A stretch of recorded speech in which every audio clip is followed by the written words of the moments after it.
Hello friends, ఈరోజు video వచ్చేసి పశ్చిమ గోదావరి జిల్లాలో ఉన్న వాసుకి కన్యకా పరమేశ్వరి అమ్మవారి టెంపుల్కి అయితే వచ్చేసామండి.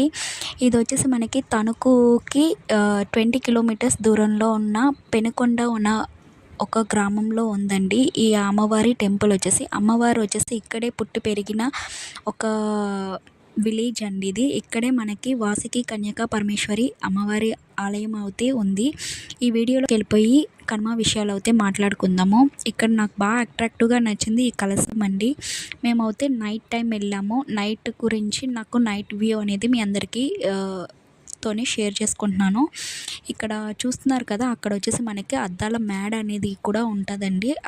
ఆ వీడియో కూడా లాస్ట్లో పెడతాను. సో వీడియోని ఎక్కడ కూడా స్కిప్ చేయకుండా చూడండి. ఒక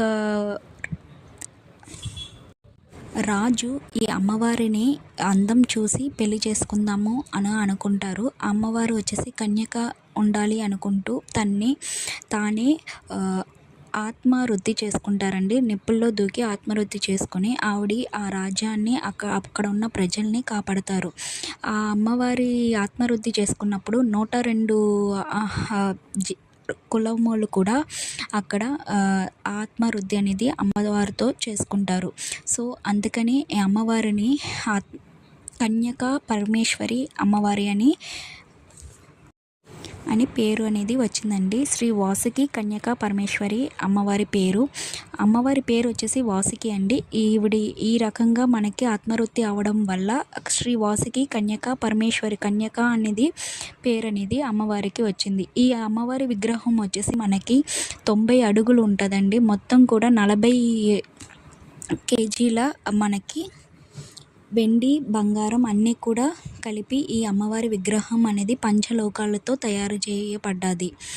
సో ఈ అమ్మవారి విశిష్ట అనేది ఇంకా చాలా తెలుసుకోవాలంటే మీరు ఒక్కసారి గూగుల్ సెర్చ్ చేసి చూడండి. చాలా బాగుంటుంది ఈ అమ్మవారి టెంపుల్. మీరు ఎప్పుడైనా తణుకు కానీ భీమవరం కానీ వెళ్తుంటే తప్పకుండా ఈ అమ్మవారి టెంపుల్ విజిట్ చేసి చూడండి. ఇది వచ్చేసి కొత్తగా కట్టిన ఒక అమ్మవారి టెంపుల్ అండి. ఇది కాకుండా ఇంకా పూర్వం అంటే వెనకడ మనకి కట్టిన ఫస్ట్ అమ్మవారి టెంపుల్ అనేది ఉంటుంది. నేను అది కూడా ఫోటో పిక్ అనేది యాడ్ చేస్తాను. నెక్స్ట్ వచ్చేసి ఇది అద్దాల మేడ అండి. ఈ అద్దాల మేడ మాత్రం అస్సలు మిస్ అవ్వకండి. పిల్లలు కనుక వస్తే తప్పకుండా ఈ అద్దాల మేడ అనేది విజిట్ చేయండి. ఇక్కడ అమ్మవారి ఒక విశిష్ట అనేది మీ అందరికీ తెలిసి ఉంటుంది.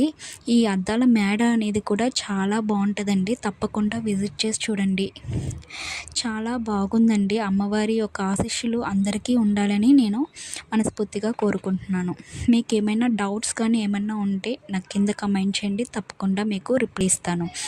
ఇదేనండి పాత పూర్వం కట్టిన అమ్మవారి టెంపుల్. ఇక్కడ దగ్గరలోనే ఉంటుందండి. మాకు నైట్ టైం వెళ్ళిన వల్ల మాకు విజిట్ చేయడం కుదరలేదు. ఈ అమ్మవారి విగ్రహం వచ్చేసి మనకి పంచలోకాలతో తయారు చేసిన మొట్టమొదటి మన విగ్రహం వచ్చేసి మనకి ఇక్కడ కనిపిస్తుంది. మీకు గనక నచ్చినట్టయితే లైక్ చేయండి, షేర్ చేయండి. మర్చిపోకుండా మన ఛానల్ని సబ్స్క్రైబ్ చేసుకోండి. మనకి అమ్మవారితో కలిపి మనకి 102 మంది మనకి అగ్నిహోత్రం చేశారు కదండి. వాళ్ళ విగ్రహాలు కూడా ఇక్కడ పెట్టారు.